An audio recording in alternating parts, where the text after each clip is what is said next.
예레미야 21장 1절부터 14절까지의 말씀입니다. 1절부터 14절을 저와 성도님들이 한 절씩 교독하도록 하겠습니다. 제가 먼저 읽겠습니다. 여호와께로부터 예레미야에게 말씀이 임하니라. 시드기야 왕이 말기야의 아들 바술과 제사장 마아세야의 아들 스바냐를 예레미야에게 보내니라. 우리를 치니 청컨대 너는 우리를 위하여 여호와께 간구하라. 여호와께서 혹시 그의 모든 기적으로 우리를 도와 행하시면 그가 우리를 떠나리라 하니, 예레미야가 그들에게 대답하되 너희는 시드기야에게 이같이 말하라. 이스라엘 하나님 여호와께서 이와 같이 말씀하시되, 보라, 너희가 성 밖에서 바벨론의 왕 또 너희를 에워싼 갈대아인에 의해서 쓰는 너희 손의 무기를 내가 뒤로 돌릴 것이요 그것들을 이 성 가운데 모아두리라. 내가 든 손과 강한 팔 곧 진노와 분노와 대노로 친히 너희를 칠 것이며 인생이나 이 성에 있는 것을 다 치리니 그들이 큰 전염병에 죽으리라 하셨다.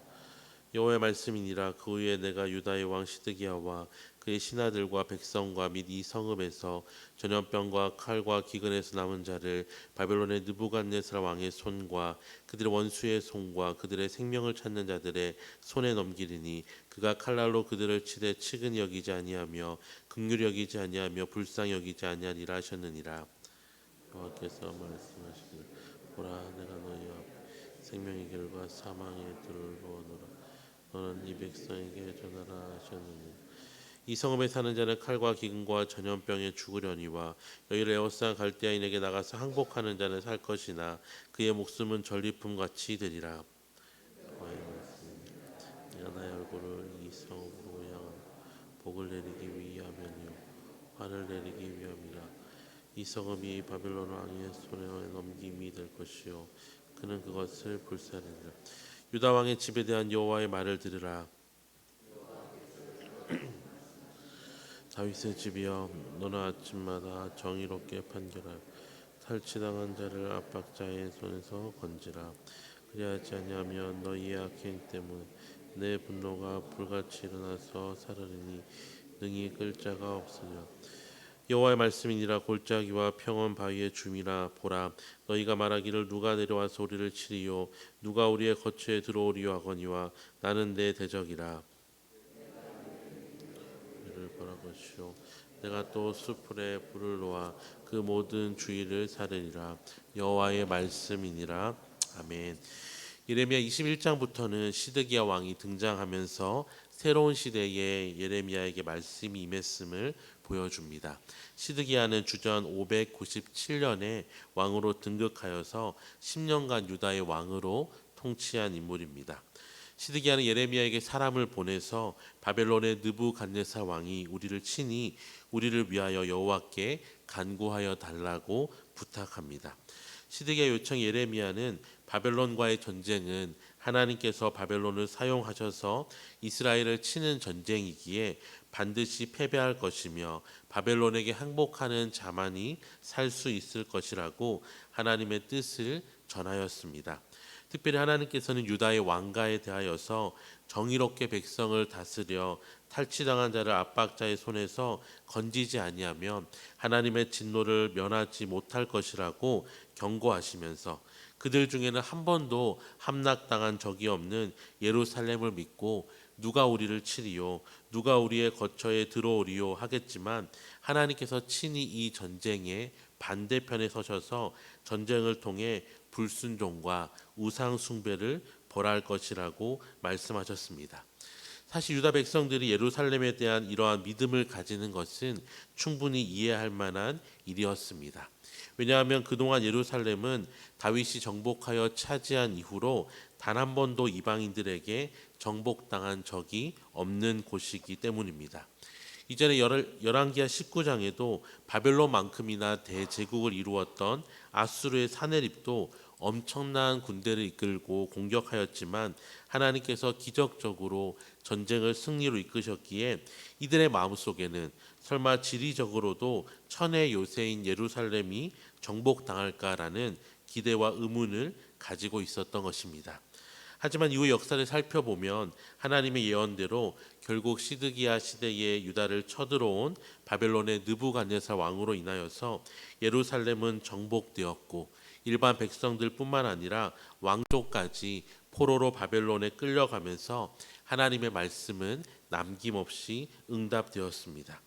왜냐하면 이전에는 하나님께서 그들의 편에 서셔서 싸우셨지만 이번에는 하나님께서 그들의 반대편에서 그들의 대적이 되어서 싸우셨기 때문입니다.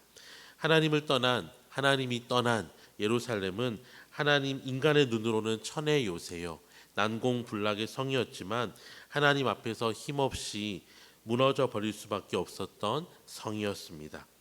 이처럼 우리의 삶을 지켜주고 보호하여 주는 것은 난공불락의 성도, 강력한 군사력이 아닌 하나님임을 오늘 본문은 우리에게 보여줍니다. 마치 아무리 좋은 기계여도 그 기계가 콘센트에 연결되지 않으면 그냥 고철 덩어리에 지나지 않듯이 하나님이 없는 우리의 인생에 무엇이든 그것은 우리를 지키거나 보호하여 줄 수 없음을 우리는 기억해야 합니다. 또한 오늘 등장하는 시드기야 왕은 얼마 전까지 느헤미야를 괴롭게 하고 하나님의 말씀을 멸시하던 왕이었습니다. 그런데 예언대로 바벨론 군대가 쳐들어오자 하나님께 기도해 달라고 요청하는 그의 문제가 무엇이었을까요?